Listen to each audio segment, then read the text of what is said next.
Bom dia a todos, sejam bem-vindos mais uma vez. Vou ler aqui uma mensagem para a gente começar a nossa tarefa do dia, né? Chama Mensagem do Dia, escrito cheio. Se desejas a paz de consciência, o princípio de felicidade, aprende a perdoar. Ressentimentos alimentados geram desequilíbrios espirituais e envenenam a organização física. O esquecimento da ofensa é como um rio que leva os detritos para longe, deixando água pura, a água onde saciamos a sede e nos revigoramos na harmonia. Apaga da tua mente qualquer episódio menos feliz, superando com o esforço da vontade. Amanhã surgirão novas oportunidades de progresso. E se estiveres atado ao ressentimento, não lograrás aproveitá-las. Segue de bem com a vida, rogando ao Pai, abençoe os que te ofenderam. Lembra-te das vezes em que necessitamos do perdão alheio e oferece clemência ao seu agressor. Somos todos membros de uma só família, cuja base do progresso é a caridade, onde se inclui o perdão por regra de convivência saudável. Então, com essa mensagem, nós elevamos os nossos pensamentos a Deus, a Jesus, a espiritualidade amiga que sempre nos acompanha, que sempre nos orienta, e nos rogamos o auxílio necessário para que nós possamos ouvir os ensinamentos, as reflexões e modificar em nossa vida aquilo que nos incomoda e que nos afeta. Obrigada, Jesus, por essa oportunidade, que nós possamos sempre estar dispostos a essa reforma íntima de que tanto precisamos. Que assim seja. Então, hoje quem vai fazer o estudo para a gente é a Roberta. Fique à vontade, seja bem-vinda. O tema, a rotina do eu.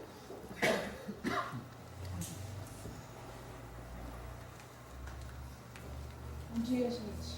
Bom dia. Tudo bem? Domingão de carnaval. Que Jesus nos abençoe. Que nós estejamos hoje com a mente, coração aberto para os ensinamentos da manhã. E que abençoe também nossos irmãos foliões, para que eles não estejam variando débitos tristes para o futuro, né?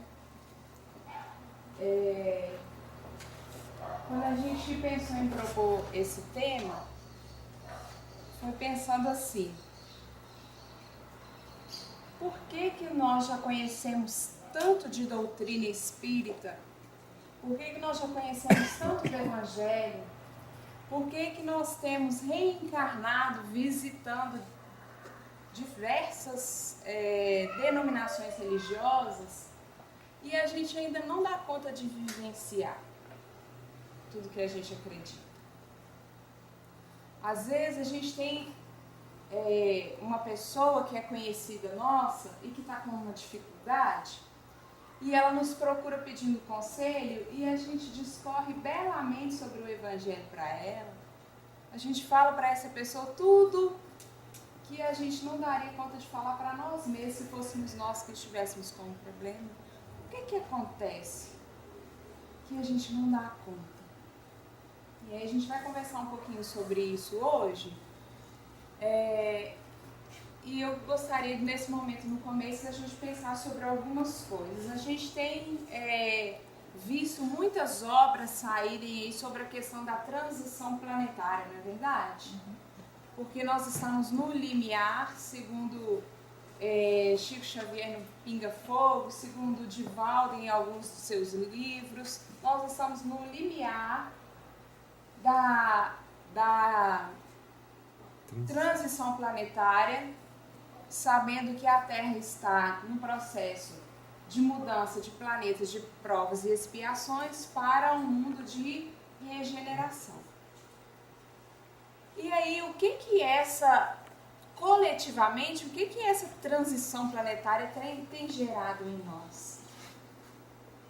Às vezes isso não é de uma forma consciente, porque de ordem geral a gente está voltado para nós mesmos, mas em termos coletivos nós temos visto as pessoas cada vez mais desesperadas, cada vez mais doentes, cada vez mais precisando de uso de medicamento, cada vez mais em pé de guerra com o outro, seja esse outro dentro ou fora da sua casa.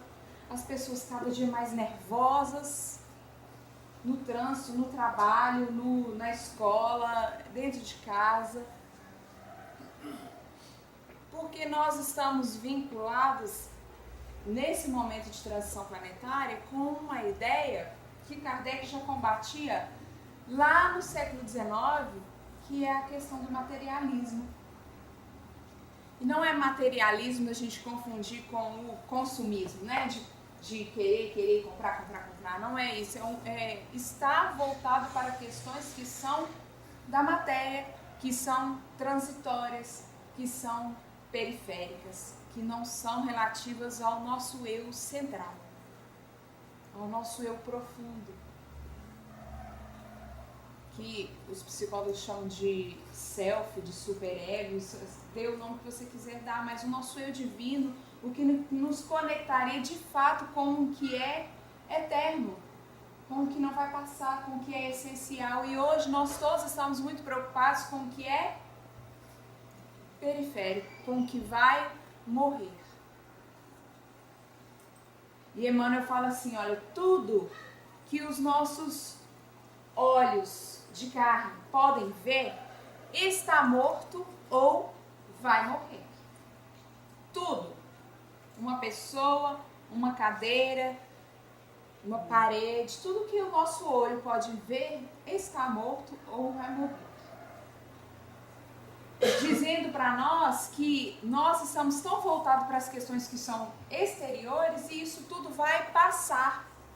Quando é que nós vamos nos apropriar dessa promessa do mundo regenerado? Porque no mundo regenerado vão ficar coisas que não passaram. Porque se nós estamos esperando as promessas do Apocalipse, se nós estamos esperando ETs, terremotos, tsunamis, para que o mundo se transforme e a gente entre na regeneração, tsunami vai levar a cadeira, vai levar um monte de corpos. O que vai ficar lá no mundo regenerado? E uma outra coisa, além a gente fica esperando grandes transformações geológicas, né? Grandes mortes, assim, 200 mil pessoas morreram com um vulcão, não sei aonde. A gente fica esperando isso para que o mundo se transforme. Mas eu tenho para mim que o Apocalipse fala de processos que são internos. Porque se a gente tem, segundo o Chico Xavier no Pinga Fogo, 2057 seria a data que nós entraremos no mundo regenerado se os planejamentos da espiritualidade seguirem, porque nós temos nosso livre-arbítrio, né? Se nós temos até 2057 para isso acontecer, imaginemos que vai continuar acontecendo na Terra as coisas que sempre aconteceram. Terremoto, furacão, isso, sempre teve. Não teve muitas mudanças, mas a mudança interior para o mundo regenerado chegar, ela vai ter que acontecer. Então, para isso, nós temos que começar a nos preocupar com processos que são internos. E o Apocalipse, em geral, ele vai falar desses nossos processos internos, dessa nossa confusão mental, que às vezes a gente está dirigindo, por exemplo, e está pensando 1 milhão de coisas, menos no trânsito.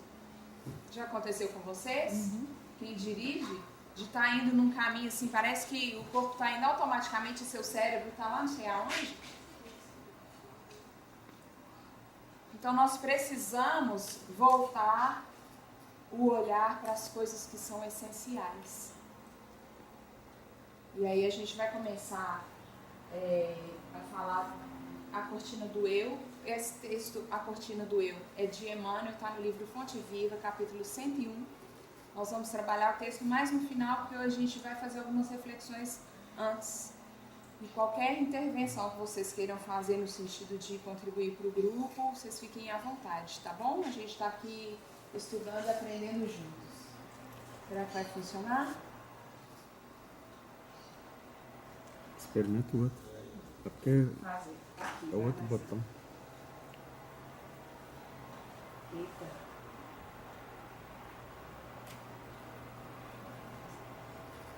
Passou? Tem um um espírito que chama Klaus Nott. Ele é um espírito que estuda as obras de Joana de Ângeles. Então ele dá algumas comunicações analisando as obras de Joana de Ângeles. E ele tem um livro que se chama Psicologia com Alma, que é uma proposta de estudo da psicologia, trazendo as questões da reencarnação, do livre-arbítrio, trazendo os princípios da doutrina. É interessante porque, às vezes, a psicologia parece que faltava esse fio da meada da doutrina espírita para ela ser uma ciência perfeita, né? Que, às vezes, ela não dá conta de ir além. Foi o que aconteceu, por exemplo, com Freud. Ele chegou até no útero, mas para trás do útero ele não deu conta de chegar. E, às vezes, são as vidas anteriores e essa ideia das vidas sucessivas que explicam as coisas para nós. Mas a Joana de Ângeles, se a gente for fazer um resumo, ela tem aquela coleção psicológica, né? E aí o Klaus Nott, ele fala assim, se nós formos fazer um resumo da obra de Joana de Ângeles, nós poderíamos resumir a obra dela em alguns pilares. E ele fala desses pilares, olha só. Ele fala que o primeiro pilar seria aprender a se conhecer. O segundo, aprender a ser. Aprender a viver e aprender a amar. Então ele resume a obra toda da benfeitora em 4 pilares. Para a plenitude, para que nós possamos viver em plenitude com um olhar focado no que é essencial, no que nós vamos carregar, seja para a terra regenerada, seja para outros mundos. E aí, nós vamos caminhar por esses 4 pilares para ver o que a Joana de Ângeles propõe para cada um deles. E aí a gente pensa assim, olha, aprender a se conhecer.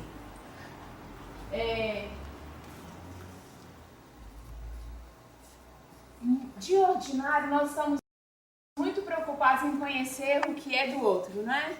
O que é da vida do outro. Ontem eu estava voltando de uma casa espírita em Vespasiano, que a gente foi, e lá pertinho da minha casa tinha um acidente. E tinha um monte de carro parado para o acidente. E eu fiquei pensando, e aí as pessoas paravam, ligavam o pisca-alerta e saíam correndo em direção à menina que tinha caído da moto. E aí eu fiquei pensando assim, quantas dessas pessoas estão indo lá para auxiliar?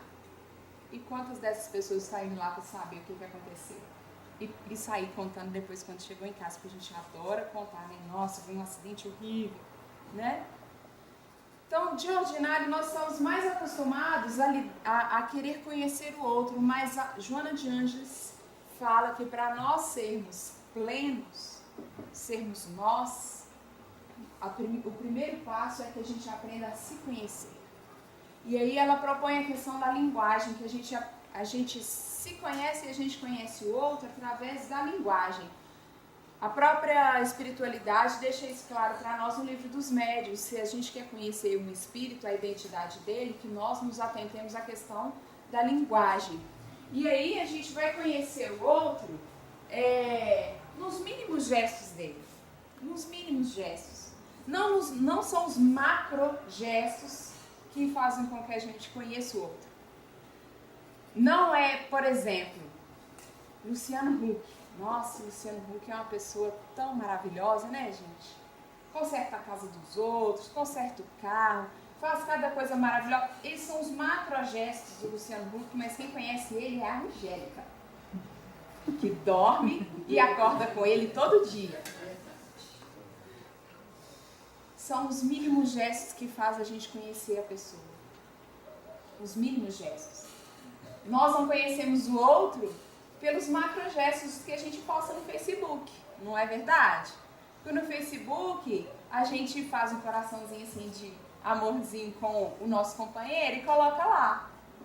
Para as pessoas verem os macrogestos, o momento da viagem, o momento da formatura, o que é macro, mas conhecer a pessoa a gente conhece com os mínimos gestos. E isso a gente está falando do outro. E aí a gente pensa, nós conseguimos analisar os nossos mínimos gestos para que a gente possa se conhecer? Se analisar? Nós já trazemos o nosso eu para um plano da consciência, assim. Nossa, eu chego em tal lugar, eu fico tão nervoso quando eu vou em tal lugar. O que é que acontece? O que tem aquele lugar? Por que esse lugar me deixa assim? Nossa, eu acordo mal-humorado todo dia. O que tem? O que é isso? Ou você nem percebe que você acorda mal-humorado. Ou você acorda mal-humorado e eu sou assim mesmo, quem quiser que me engula. Nós temos que trazer as nossas questões para o plano da consciência para que a gente possa aprender a se conhecer. Só que nós temos na doutrina espírita, não somente na doutrina espírita, mas a gente consegue articular isso bem dentro da casa espírita e nas nossas relações com o movimento espírita. Mas, de ordem geral, a gente tem isso como ser humano. Nós vivenciamos uma pedagogia dos sepulcros caiados, que é tudo branquinho por fora e cheio de podridão por dentro. A gente chega, a pessoa, às vezes, a pessoa lá na casa dela conversa gritando, ela xinga todo mundo, aí chega na casa espírita, fulano, faz a prece pra gente. Querido Jesus. Que a gente acha linda a pessoa fazendo prece, e aí o esposo que está sentado aqui, escutando, fala assim, olha que falsa, gente, olha a vozinha dela. Porque nós temos essa pedagogia dos sepulcros caiados, só que nós precisamos começar a assumir e ter a humildade de assumir os nossos cadáveres. Porque quando chega alguém e fala assim, por que você fez isso? Você é egoísta. Nossa, a gente quer voar no pescoço da pessoa porque ela falou que a gente é egoísta. E quem que não é egoísta? Só que o momento de transição planetária, ele pede para nós que nós acordemos os nossos cadáveres. De fato, sou egoísta. E agora? O que eu faço com essa novidade? O que eu faço com essa novidade? E aí é preciso muita humildade mesmo para que a gente admita que a gente tem uma sombra. E não é brigar com a sombra. A gente já fez isso em outras vidas. Talvez ainda façamos nessa. A gente já entrou para um quarto, ajoelhava no milho, no prego, pegava um chicote e ficava batendo. Errei. É assumir a sombra e falar, tá, minha filha, ciúme. Eu sinto você mora dentro de mim. O que nós dois vamos fazer? Caminhar junto com isso para que a gente possa ir substituindo pelos recursos que a gente já tem. A gente sabe tudo de doutrina? Não.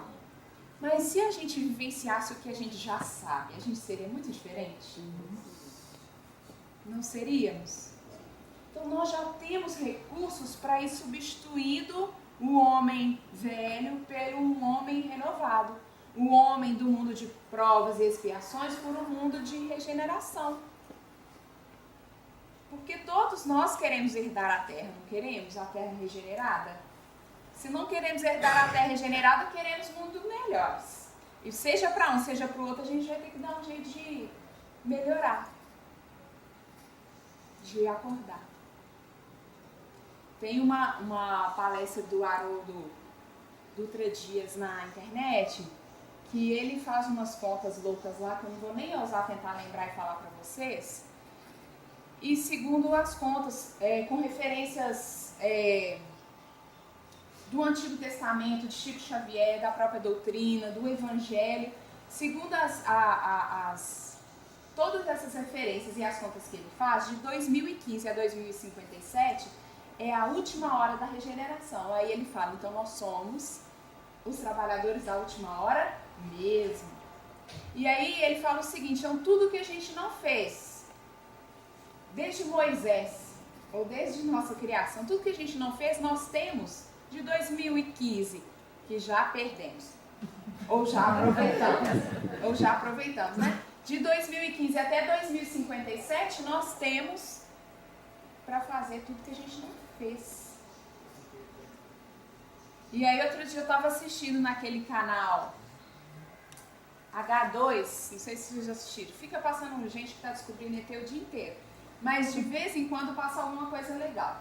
E aí estava passando um documentário sobre as pirâmides.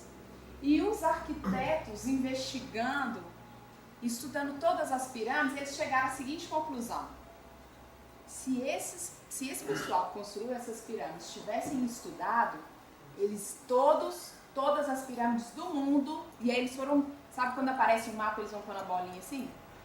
Todas as regiões do mundo, todos os continentes. Se esse pessoal tivesse estudado, a conclusão que eles chegaram é, eles iam ter estudado na mesma escola. E aí a gente lembra dos exilados de Capela. Porque para um povo chegar aqui e construir uma pirâmide, tinha que ter algum embasamento teórico de matemática, de cálculo, não é? Essas coisas, tudo, do terreno. Eles eram inteligentes, eles já tinham construído isso numa outra escola. E aí os arquitetos falam, olha, todo esse povo estudou na mesma escola, tanto os egípcios quanto os maias, quanto o povo lá na Índia, na Indonésia. E as colocações delas também, onde são a simetria, tem várias partes do continente, tem uma simetria entre elas. Isso. E o jeito de fazer, a técnica é a mesma. Exatamente. Agora, o mais fantástico... Só que 10, 20 mil anos atrás, quem que comunicava lá com ela? Não tinha internet, não tinha... Não tinha WhatsApp. Como que eles se comunicavam? Sabe o que eu acho mais fantástico do documentário? Não, eles não são espíritas. É tão engraçado que eles ficam faltando aquele pulo do gato para eles entenderem o que aconteceu. Eles fizeram um estudo assim. Se você pegasse o topo da pirâmide e fizesse uma linha reta ligando lá no firmamento, todas as pirâmides iam apontar para a constelação de Órion. Não, eu até repito, porque eles falaram o seguinte, como se essas pessoas que construíram as pirâmides estivessem querendo mandar um recado para quem está lá. Isso, a doutrina espírita explica para a gente, se chama saudade. Imagina você ter vivido todo o seu processo evolutivo num planeta, crescendo com ele, com as pessoas que estão nele, e as pessoas que você ama ficaram lá porque elas caminharam e você não, você vai ter que ir para um outro mundo. E algumas dessas pirâmides, elas são construídas assim, mas elas não têm um topo retinho aqui não. Aqui tem um retinho em cima que tem algumas coisas escritas. E são escritas para quem está lá ler. Isso se chama nostalgia. Tem um capítulo 5 do Evangelho segundo o Espiritismo que a espiritualidade de Kardec fala pra gente sobre a melancolia, quando a gente está sentindo saudade de não sei quem, de não sei aonde, você amanhece com aquela tristeza, porque nós temos pessoas que nos amam por aí, espalhadas, e às vezes a gente sente falta delas. E aí, por que eu lembrei dessa questão das pirâmides? Porque nós estamos nesse momento, ou que a gente escolhe herdar isso aqui, ou que nós vamos para um outro planeta, e as pessoas construir pirâmide, ou não, porque eu, por exemplo, não angariei esse conhecimento. Eu posso dar aula, se servir. Mas, ou a gente vai para outros planetas, sentir falta das pessoas que ficaram, dos processos que a gente conquistou, das coisas mais simples que a gente não valoriza, por exemplo, a luz elétrica, o Wi-Fi. Vai ter isso. Eu estou precisando carregar meu celular. Meu filho, se você quiser, tem ali, um menino está ali rodando um pauzinho para tentar fazer fogo. Imagina, deve ser difícil, não deve? Ser complicado. Talvez por isso que os povos que chegaram aqui primeiro foram os arianos, os egípcios, os hebreus, eles entravam tanto em conflito. Vai saber se eles não vieram de mundos diferentes, né? De planetas diferentes. Então, coragem para assumir a sombra, trazer as nossas questões para o plano da consciência, para que a gente possa dar esse passo que a gente tem tentado dar há muito tempo e às vezes não tem conseguido. E aí o grande problema de tudo não é a gente ter defeitos, porque o mundo em regeneração não é um mundo ditoso, feliz, não é um mundo perfeito. É um mundo de que tem pessoas que têm dificuldades, que ainda praticam o mal, mas que são pessoas que têm um domínio sobre isso. Porque o mundo em regeneração, segundo nos informa o Evangelho segundo o Espiritismo, é um mundo que existe o mal, como aqui o nosso de prova e expiação, mas que o bem sobrepõe o mal. Então a questão não é se você tem as suas sombras, os seus cadáveres, os seus defeitos. É a postura que você tem diante deles. Porque hoje não dá mais pra gente falar assim, eu sou assim mesmo. Hoje não dá mais pra gente falar assim, se você quiser conviver comigo, você que lute, porque eu vou ser assim pra sempre. Hoje não dá mais pra gente deixar essas coisas adormecidas dentro de nós. Outro dia eu fui fazer natação, a minha primeira turma, 7 horas da manhã. A piscina estava inundada de abelha, mosquitinho, folha, tudo sempre que vocês pensarem. Mas estava tudo no fundo. E tem um rapaz que trabalha com aquela cestinha assim, pegando. E eu julgando a pessoa, né? Pensei assim, nossa, mas tá cheio de lixo aqui, esse menino fica sentado? Fomos.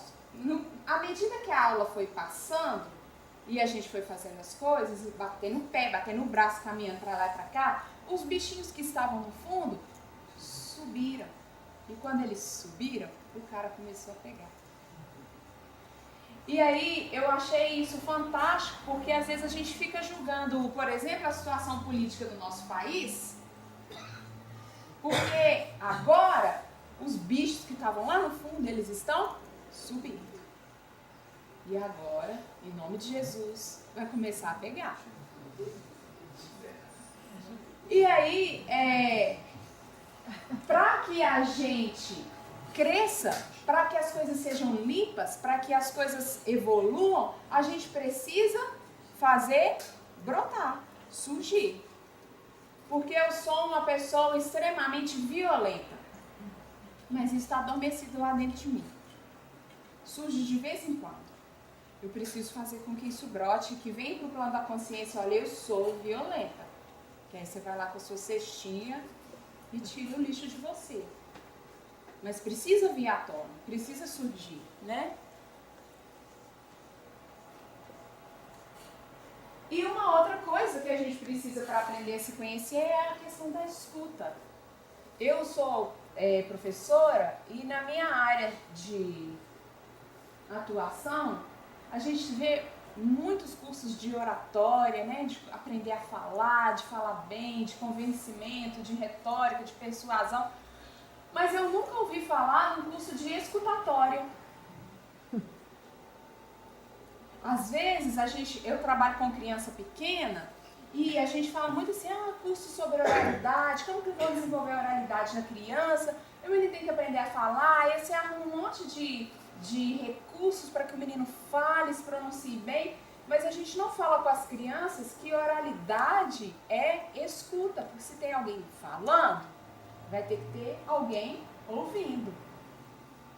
E aí a primeira coisa para a gente se conhecer que a gente precisa é de aprender a se ouvir, a se escutar. Porque às vezes, mecanismos da nossa psique vem conversando e dialogando com a gente, falando assim, olha, você não está dando conta mais dessa situação. E a gente não escuta, a gente insiste.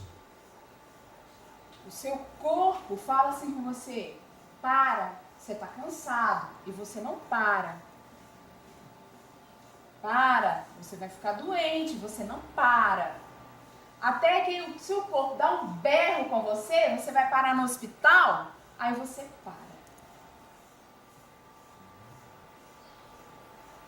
Então a gente precisa aprender a se escutar, a entender os nossos limites, que às vezes a gente está indo além deles, e indo além dos nossos limites, às vezes, para agradar os outros, para esperar reconhecimento dos outros.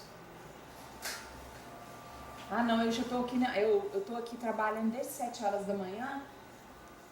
Se eu for embora 4 horas da tarde, alguém vai falar que eu fui embora, em vez de ir embora 5, eu fui embora 4. E o seu corpo está lá, assim, pelo amor de Deus, descanso. Pelo amor de Deus, alimentação. Pelo amor de Deus, água. E a gente tem coragem de trabalhar 10 horas, 12 horas por dia sem beber água.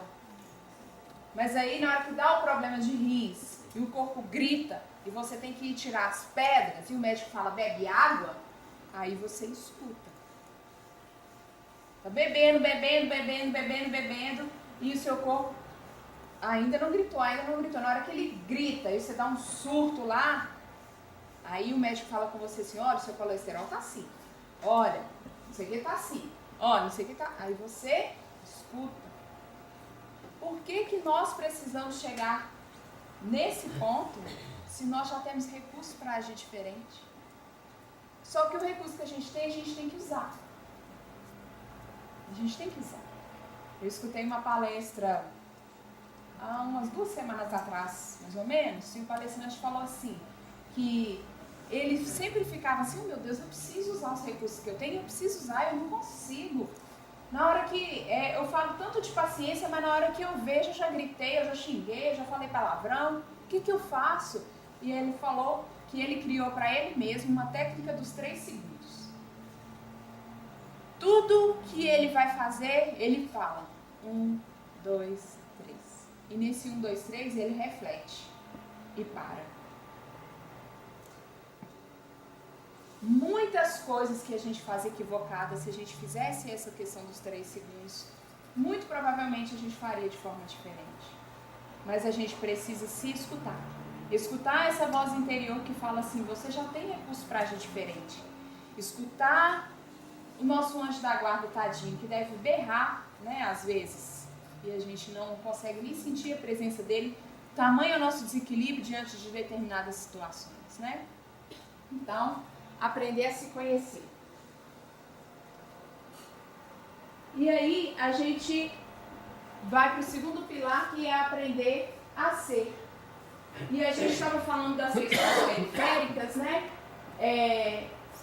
Hoje a gente se identifica com tudo que é exterior, com tudo que é periférico, e a gente abre mão do que é central. Periferia, esse prefixo peri quer dizer o que está em volta, tipo perispírito, que está em volta do espírito. Periferia é o que está em volta do centro, né? A cidade tem um centro e tem a periferia que cresce ao redor do centro, né? Hoje, nós nos identificamos com tudo que é exterior, com tudo que é periférico. E aí, eu me identifico... Se eu perguntar assim pra vocês, quem é você? Vai falar, eu sou o Paulo. Ah, mas quem é você sem ser o seu nome? Ah, eu sou engenheiro. Tá, mas quem é você sem ser a sua profissão? Ah, eu sou o marido da Ana. Tá, mas quem é você se não for a Ana? Aí a gente se identifica com a nossa profissão, a gente se identifica com o lugar onde a gente mora. Na roça tem muito isso, vocês já viram? Na roça que eu moro, por exemplo, tem Santa Luzia. Você conhece Maria? Que Maria? Maria de Totó, sabe? Maria, coitada, não tem identidade, ela é de Totó. Isso acontece demais, porque a gente se identifica com o que é exterior. E aí a pergunta que eu não sei responder para mim mesma, eu faço para vocês. Quem é você se tirar tudo isso? E tirar tudo isso é tudo isso. Eu te pergunto, quem é você se tirar o seu filho? Porque ele é exterior, ele vai passar. O sentimento não vai passar, mas essa relação vai passar. Quem é você se tirar a sua esposa? Quem é você se tirar a sua sogra? Quem é você se tirar a sua profissão, a sua casa, o seu corpo? Né? Pode tirar nosso corpo, ele também não é nosso. O que não é a moto, senão alguém falando, bater na porta e falar assim, me dá o corpo. Quem é você? A que você veio se tirar tudo isso? Eu não tenho essa resposta para mim. Mas o pessoal lá de Mariana, né, deve ter uma resposta assim, né? Que passou uma lama e levou tudo, né? Tudo. É. E aí, talvez, quando você perca tudo, você consiga se conectar com uma essência que é imortal, que não é perdível, porque é essa essência que vai te dar força para sair construindo tudo de novo, né? Mas será que a gente precisa chegar nesse ponto de perder tudo para se conectar com você mesmo? Para que você veio nessa encarnação? Alguém já sabe? Dizem por aí que Deus nos criou para sermos felizes. Por que a gente tem andado tão infeliz, tão nervoso, tão estressado? Então a gente precisa pensar nisso. O que é a gente se tirar tudo isso que é periférico? Se tirar o carro, se tirar a casa, se tirar as coisas que são materiais e que vão morrer, conforme diz Emmanuel. Se tirar tudo isso, quem é você? É preciso descobrir uma essência dentro de você mesmo que não sofra nenhuma alteração se lhe for tirado algo que é externo. Olha só, é preciso descobrir uma essência dentro de você que não sofre nenhuma alteração se tirar algo que é externo. Se alguém roubar o seu celular, a sua essência não vai mudar. Se você acabou de sair do banco com seu pagamento todo e alguém levar, a sua essência não vai mudar. Se o seu filho desencarnar, a sua essência não vai mudar. É fácil? Não. Só de dar esse exemplo do pagamento eu já fiquei sofrendo aqui. Não foi um bom exemplo. Não, mas se tem que ser. Mas foi melhor do que o exemplo do filho. Verdade. Mas o fato é que a gente precisa se conectar com essa essência profunda para que nós nos conheçamos, nos conhecendo, aprendamos a ser quem nós fomos criados para ser. Porque até então a gente tem tropeçado nos próprios equívocos e nós não temos cumprido os planos de Deus para nós. Porque o plano de Deus para nós é evolução, é felicidade. Quando eles falam assim, muitos autores falam que Jesus evoluiu em linha reta, não é porque Deus preferiu Jesus e implantou um chip na cabeça dele que ele só ia reto e não errava nunca. Jesus foi criado simples e ignorante como nós. É a lei, está no livro dos Espíritos. Só que os espíritos que evoluem de forma mais retilínea, eles tropeçam, eles caem, eles se equivocam, mas eles aprendem, levantam e seguem. A gente que fica, dando volta, tá querendo ir para Bahia, passa pelo Rio de Janeiro, a gente tropeça, se equivoca, levanta, vai lá e cai no mesmo buraco. Por isso que a gente não vai em linha reta, por isso a gente fica dificultando os passos, né? E é por isso que a gente precisa se conectar, se conhecer e se conectar com a nossa essência profunda, porque a gente precisa aprender a viver. Por quê? Depois que eu já me conectei com essa essência profunda, porque eu já aprendi a me conhecer, eu já aprendi a ser, eu preciso aprender a viver. E eu acredito que é esse o nosso momento, do fio da meada, do que a gente sabe com o que a gente quer realizar. Porque a gente precisa aprender a viver o que a gente sabe. Olha só, a vida vai pedir para nós realização. Ela tem pedido isso para nós o tempo inteiro. É super frustrante quando você tem um sonho, e ele fica sendo sonho, e ele nunca vem para o plano do real. É super frustrante. Você está trabalhando o ano inteiro, planejando viajar em dezembro, viajar, chega em dezembro, você não consegue viajar, frustrante, porque a vida pede realização. É só a gente olhar para uma semente, ela não se contenta em ser semente. A gente vê a árvore, não se contentou em ser semente. A vida pede realização. A vida não quer ser só potência. A vida não se contenta em ser potência. A vida quer realização. É tão gostoso, não é quando você está assim, vou trocar de carro. Quando você pega um carro novo, gente, é muito gostoso. Por quê? Porque você transformou algo que era sonho em realização. Agora pensemos, quando a gente começar a valorizar mais o que é central e não o que é exterior, porque hoje em dia a gente acha gostoso quando a gente consegue trocar de casa. E é gostoso. E tem um mérito, tem um trabalho. Mas imagina quando a gente começar a valorizar as conquistas da alma. Eu não falo palavrão mais.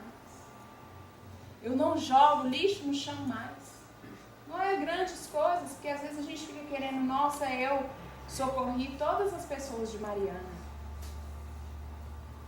E aí você passa aqui em Lagoa Santa por uma pessoa que está com sede batido, mas você mandou litros de água para Mariana. Então são das pequenas coisas que Jesus espera de nós que a gente precisa começar a deixar de ser potência, de estar dormindo dentro de nós e realizar. Porque, gente, embora a gente tenha muitos cadáveres que a gente precisa despertar, tem muita coisa boa dentro de nós também que a gente precisa fazer vir à tona, né? Nós somos filhos de Deus. É como se a gente fosse uma lamparina suja. A gente está envolto por todos os nossos equívocos que a gente vem acumulando, reencarnação. E aí, quando você vem e faz assim, você deu um abraço a uma pessoa que estava triste. Aí limpa um pedacinho da lamparina, sai uma luzinha. Mas aquela luz sua está ali dentro. Mas o trabalho de limpar tem que ser nosso, porque a gente que sujou, né?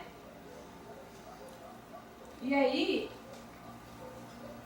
a gente precisa entender, porque às vezes a gente fica acreditando, o materialismo faz isso com a gente. O mundo materialista, tem alguém que já foi consultora da Mary Kay? Não? Então não vai entender o exemplo. Outro exemplo. O mundo materialista propõe pra gente um mundo pasteurizado, um mundo feliz, um mundo de sucesso. Por isso que às vezes a gente vai no trabalho, ou na própria casa espírita, às vezes a gente escuta uma palestra de motivação, de bom ânimo, e a gente sai e continua do mesmo jeito, porque ele fala de coisas que são exteriores. E ele fala do mundo pasteurizado, onde ninguém sofre, onde tudo é só sucesso, onde todo mundo... Sabe esses filmes tipo americano, que a pessoa quer ser... Ela mora lá no Brooklyn, no maior dos guetos, mas ela quer ser a Beyoncé. E aí no filme todo constrói, no final tem aquele show maravilhoso dela. Tem vários filmes com esse mesmo enredo. É um mundo pasteurizado onde todos vieram para o sucesso, é o The Voice, né? A gente acha lindo, no final ele ganhou, maravilhoso, mas teve um monte de outros que saíram chorando. Porque para passar de potência, para realização, para a vida, viver gera dor. É impossível viver sem dor. É impossível, porque o próprio crescimento produz a dor. Quem tem filho já deve ter levado. Eu tenho uma filha de 12 anos, que quando eu vou com ela, eu fui com ela ao médico no ano passado, porque ela estava com dor no corpo todo. Aí o médico falou que é porque ela está crescendo. Crescer, tem uma música, né, da Cacau, ela fala, viver é crescer. E crescer é sofrido. Só que a gente precisa pegar as dores como esse instrumento esse impulso, esse instrumento de crescimento. E não como ó céus, ó vida, ó azar, eu estou sofrendo, Deus não me ama. Né? Entender que o processo para tirar da potência, partir para a realização, pode gerar dor. Mas que essa dor, ela faz parte do próprio crescimento. E aí a gente vai fazer com que da potência passe a ser vida. Do discurso, dos nossos discursos de atendimento fraterno, que a gente faz para o nosso colega, que a gente faz aqui na frente, o discurso passa a ser comportamento. Esse é o fio da meada para a gente aprender a viver as coisas nas quais a gente já acredita. Sair do campo do discurso e passar a ser comportamento. E aí nós temos o grande exemplo chamado Jesus. Por isso que ele não é um fazedor de milagres, ele não é um dispensador de dádivas. Aí ele dá a dádiva da saúde para um, a da doença para o outro, a da beleza para um, a da feiura para o outro. Por isso que ele é, segundo nos informa a espiritualidade na pergunta 625 do Livro dos Espíritos, guia e modelo. Essa pergunta é tão importante que na primeira versão do Livro dos Espíritos ela já estava lá. Ela era a pergunta 333. E a espiritualidade manteve nas próximas, quando foi aumentando as perguntas do Livro dos Espíritos. Ele é guia. O que é um guia? Quando você vai lá na... Esse negocinho aqui perto, a gruta da lapinha. O que é um guia? É o que vai na frente porque ele já sabe o caminho. Jesus é o guia porque ele já sabia como tirar do discurso e ir para o comportamento. Porque tudo que ele falou para a gente, que os evangelistas relatam, ele fez, ele não só falou.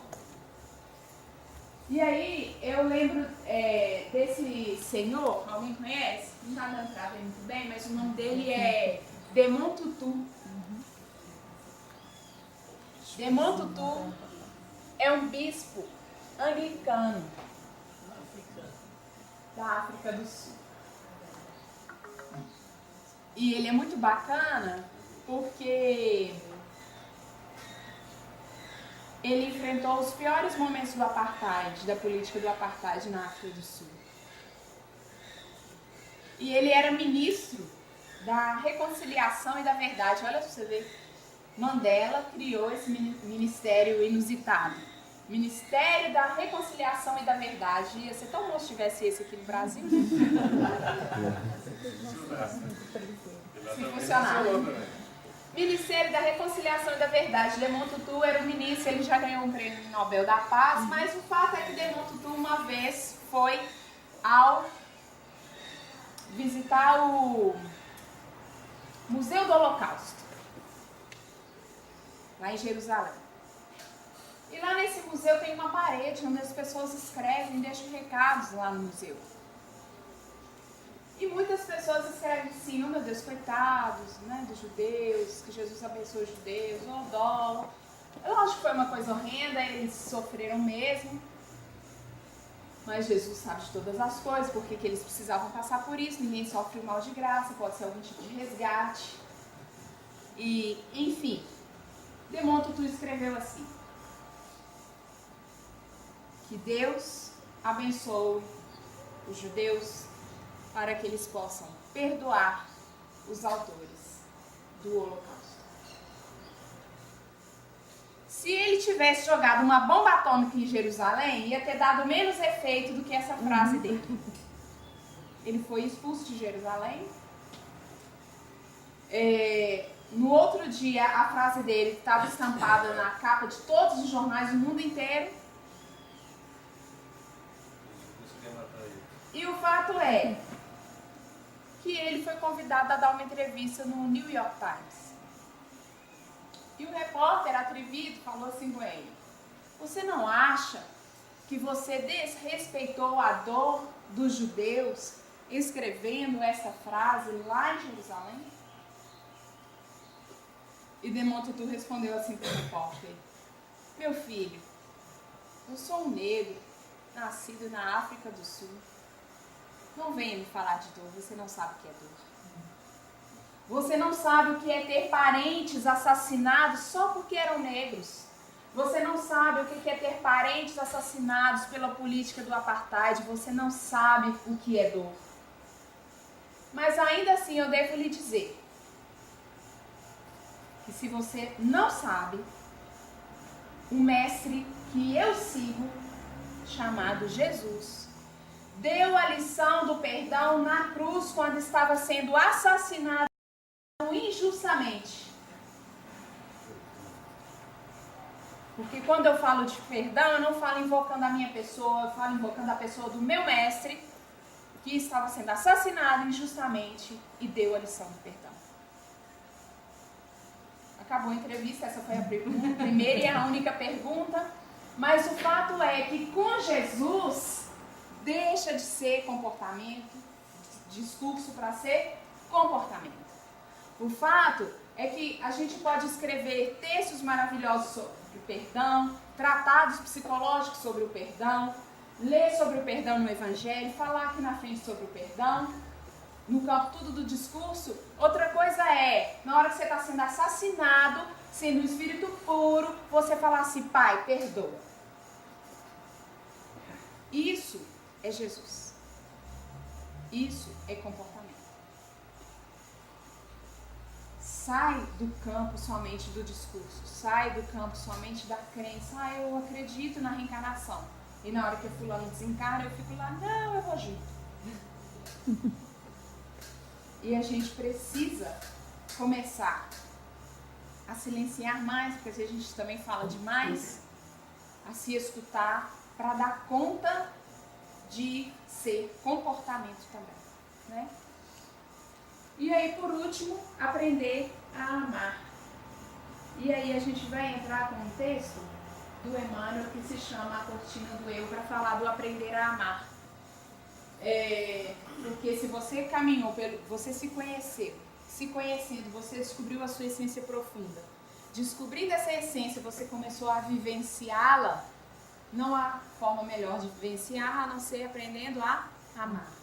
E aí, Emmanuel comenta um versículo que está lá em Filipenses, que Paulo fala assim, porque todos buscam o que é seu e não o que é do Cristo. E aí essa é a resposta. Por que a gente não consegue viver ainda tudo que Jesus ensina? Porque a gente está sempre em busca de nós mesmos. Não, Deus me fala que eu preciso agora e minha essência profunda fala, eu preciso estar 9h30 lá. Mas o eu mesmo, o ego, o superficial, o periférico, o que está preocupado com o que é passageiro, fala assim, mas eu estou com tanto sono. Aí a gente prefere dormir. A gente está sempre em busca de nós mesmos e não do que é do Cristo, segundo Paulo. E aí o texto começa assim, em verdade, estudamos com Cristo a ciência divina de ligação com o Pai, mas ainda nos achamos muito distantes da genuína comunhão com os interesses divinos. E aí a gente vai perguntar primeiro assim, o que é o Evangelho? O que é Evangelho? Se a gente for olhar a etimologia da palavra, do grego, do hebraico, Evangelho significa boa nova, boa notícia. Mas não explica o que é, né? Você fala assim, o que é Evangelho? Evangelho é boa nova. Aí você fala, então o que é boa nova? Porque para um espírito descer das suas esferas celestes, encarnar no nosso corpo de carne, pesado, grosseiro, sofrer das nossas misérias, das nossas pequenezes, das nossas lamúrias, ter que se misturar com a gente para vir aqui dar uma notícia, porque essa notícia é a notícia. É a notícia atemporal, a melhor notícia da evolução. E que notícia é essa? Olha o que o Emmanuel fala aqui, que definição de Evangelho. Estudamos com Cristo, é dizer, estudamos o Evangelho que Cristo trouxe, ciência divina de ligação com o Pai. O Evangelho é a ciência divina de ligação com o Pai. Ele nos ensina como nos ligarmos com o Pai. Só que entre o Pai e nós, entre o Evangelho e nós, existem cortinas. Que são as cortinas colocadas pelo nosso ego, pelo nosso eu. Pelo nosso eu que se preocupa com o que é periférico. E aí, Emmanuel continua. Por trás da cortina do eu, conservamos lamentável cegueira diante da vida. Examinemos imparcialmente as atitudes que nos são peculiares nos próprios serviços do bem, de que somos cooperadores iniciantes e observaremos que, mesmo aí, em assuntos da virtude, a nossa percentagem de capricho individual é invariavelmente enorme. Olha para você ver, Emmanuel foi muito generoso. Que ele vai analisar, ele nos convida a examinar imparcialmente as nossas atitudes no desempenho do bem. Ele ainda pegou para falar da gente fazendo bem. Não quis saber das coisas que a gente faz errado, porque errado está cheio de cegueira do eu, mas ele falou, olha, a nossa porcentagem de capricho individual ainda é enorme, ainda quando a gente está fazendo bem. E aí ele cita alguns casos para a gente analisar. A antiga lenda de Narciso permanece viva em nossos mínimos gestos em maior ou menor porção. Em tudo e em toda parte, apaixonamos-nos pela nossa própria imagem. E aí ele começa a citar uns exemplos. Nos seres mais queridos, habitualmente amamos a nós mesmos. Porque se demonstram pontos de vista diferentes dos nossos, ainda mesmo quando superiores aos princípios que esposamos, instintivamente enfraquecemos a afeição que lhes consagramos. Nossa, eu gosto tanto de fulano, a gente combina tanto, eu gosto das mesmas coisas que ele. Eu gosto de jazz e blues, ele gosta de jazz e blues. Eu gosto de poesia, ele gosta de poesia. Eu gosto de cinema, ele gosta de cinema. Então você gosta do outro, você gosta de você mesmo. Você está gostando do outro, ele está gostando de tudo que você gosta, mas se em algum momento ele demonstrar que tem algum ponto de vista diferente, a gente já retira um investimento afetivo. Nossa, eu gostava tanto de fulano, mas você acredita que ele falou isso comigo? A gente faz isso tanto, gente, e olha, a Emmanuel é tão inteligente, conhece tanto da gente, que ele fala, instintivamente a gente faz isso, às vezes não é nem por maldade também, ele não concordou comigo, não quero saber mais. É assim, a gente já se sente ferido instintivamente, não é nem para fazer mal, mas a gente retira o investimento afetivo. Mas lá no Evangelho segundo o Espiritismo fala assim, o devotamento é cego. A fé não é cega, a fé é raciocinada, mas o devotamento é cego. Eu acredito em Deus, eu não acredito. Eu só acredito em Deus se ele descer aqui e eu puder pegar a palpa. Então eu não acredito, porque o devotamento é cego. Eu amo porque eu amo. Eu não amo porque ele faz isso que eu gosto. Eu não amo. Carlos Drummond de Andrade, nosso conterrâneo, ele fala assim, ele tem um poema assim, as 100 razões do amor. Primeira, não tem nenhuma porque é 100 com S. 100 razões do amor. O amor não tem razões, você ama porque ama. Lamentavelmente eu amo aquela criatura. A gente ama porque ama. A pessoa faz isso, faz aquilo outro, você continua amando. Não tem motivo. Porque quando eu amo o outro porque o outro é agradável comigo, quando eu amo o outro porque ele gosta das coisas que eu gosto, isso é uma troca. Isso é uma barganha, isso não é amor. Porque o amor, na verdade, ele vê que eu gosto de música clássica e o outro gosta de funk. Mas, infelizmente, eu continuo amando essa criatura que gosta de funk. Esse é o amor. A pessoa se equivocar com você e você seguir amando, né? Mas, infelizmente, às vezes a gente age sempre pelas cortinas do eu, né? Nas obras do bem, aqui nos devotamos e estimamos, acima de tudo, os métodos e processos que se exteriorizam do nosso modo de ser e de entender. Porquanto, se o serviço evolui ou se aperfeiçoa, refletindo o pensamento de outras personalidades acima da nossa, operamos quase sem perceber a diminuição do nosso interesse para com os trabalhos iniciados. Gente, vamos fazer um café, um chá colonial, tem um trem assim, café colonial que o povo espírita faz. Vamos fazer um café para arrecadar, não sei o que, eu tive uma ideia, vou fazer, vamos. Mas aí, o outro, quando vem com a ideia, não, tô sem tempo. Quando a ideia é nossa, a gente se envolve. Quando a ideia é do outro, a gente já retira interesse. Aceitamos a colaboração alheia, mas sentimos dificuldade para oferecer o concurso que nos compete. Se nos achamos, olha esse assim, esse é muito triste. Se nos achamos em posição superior, Doamos com alegria uma fortuna ao irmão necessitado que segue conosco em condição de subalternidade, a fim de contemplarmos com volúpia as nossas qualidades nobres no reconhecimento de longo curso a que se sente constrangido. Mas raramente concedemos um sorriso de boa vontade ao companheiro mais abastado ou mais forte, posto pelos desígnios divinos à nossa frente.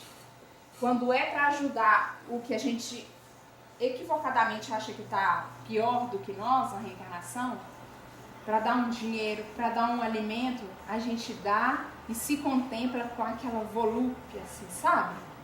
Sabe quando você está com um saco da campanha do quilo, aí você vê uma pessoa na rua e você passa assim. Para a pessoa, nossa, ela é humilde, ela vai fazer campanha do quilo. A gente contempla com volúpia quando a gente precisa de alguém e a gente se alimenta daquele reconhecimento quando a pessoa fala, nossa, você é eternamente grata a você. Mas a gente tem a dificuldade de quando é uma pessoa que, aos olhos do mundo, está em condição superior à nossa, de dar um sorriso para aquela pessoa. A gente é muito amigo de alguém quando alguém vem chorar e a gente vem consolar, mas quando alguém vem contar uma alegria, a gente fica com aqueles trenzinhos lá dentro de inveja, de ciúme, não é? E você fala de Emmanuel, palavra de vida eterna. E aí, Emmanuel vai finalizar assim, olha. Eu gosto do Emmanuel porque quando ele quer ser bravo, ele não perde a elegância espiritual para xingar a gente. Olha, em todos os passos da luta humana encontramos a virtude rodeada de vícios e o conhecimento dignificante quase sufocado pelos espinhos da ignorância, porque infelizmente cada um de nós, de modo geral, vive à procura do eu mesmo. Entretanto, graças à bondade de Deus, o sofrimento e a morte nos surpreendem na experiência do corpo e além dela, arrebatando-nos aos vastos continentes da meditação e da humildade, onde aprenderemos pouco a pouco a buscar o que pertence a Jesus Cristo, em favor da nossa verdadeira felicidade dentro da glória de viver. Infelizmente, nós precisamos ser arrebatados, convidados, é lançado, é arrebatado aos continentes do sofrimento, da morte, da dor, para que nós possamos vir a buscar o que é do Cristo e não do que é nosso. E aí a proposta é que o outro seja o mais diferente que ele puder ser e que eu o ame ainda assim, para que eu também possa ser o máximo eu que eu puder ser. Porque a gente fica querendo que todo mundo seja igual, que pense igual, mas as pessoas são diferentes. Está aí o nosso planeta que tem paisagens maravilhosas, totalmente diferentes uma da outra, sem uma deixar de ser maravilhosa por causa disso. A proposta é que nós valorizemos a diferença, porque valorizando a diferença, que o outro pensa diferente, que ele age diferente, nós vamos nos indispor menos, gerar menos conflitos, viver mais em paz e caminhar para esse processo de regeneração de forma mais consciente e mais tranquila. E aí, para a gente encerrar, nessa proposta ainda de valorização da grandeza, da diferença, tem uma poesia de um muçulmano, para a gente valorizar a grandeza da diferença. E é da religião muçulmana, da vertente sufi, que é muito ligada às questões espirituais, e às vezes a gente só tem uma visão sobre a questão dos muçulmanos, né? E aí Mohammed Rumi, que é esse sufi, escreveu o seguinte poema: o mar é uma coisa, a espuma é outra. Esquece a espuma e contempla o mar noite e dia. Tu olhas para a ondulação da espuma e não para o poderoso mar. Não é? Várias vezes o fulano pisou no meu pé, mas fulano é um poderoso mar, ele não é só aquela espuma que pisou no seu pé. Ah, mas eu sou tão imperfeito, tal, mas você é um poderoso mar, você não é só essa espuma da sua imperfeição. Esquece a espuma e contempla o mar. Como barcos somos jogados aqui e ali, somos cegos, embora estejamos no brilhante oceano. Ah, tu que dormes no barco do corpo, tu vês a água, contempla a água das águas. Sob a água que tu vês, a outra água que a move dentro do Espírito, há um Espírito que o chama. Sobre isso que é periférico, que não é central, que é exterior, há um outro eu muito maior, muito mais grandioso, divino, Filho de Deus, que nos chama aqui dentro. Dentro de nós tem um próprio Cristo que nos chama. Vamos focar o nosso olhar para o que é central, para o que é essencial, para o que vai ficar no planeta de regeneração. Tirar o nosso foco das questões periféricas. A espuma, aquelas ondulações ali da beiradinha do mar, ele não é o mar todo. E talvez nós estejamos focando mais na espuma do que no mar. Que Jesus nos abençoe, nos fortaleça nesse ano de 2016 para que nós tenhamos força de fazer diferente. Força de deixar de ser discurso e sermos comportamento. Que Jesus nos acompanhe de retorno aos nossos lares. Obrigada pela paciência.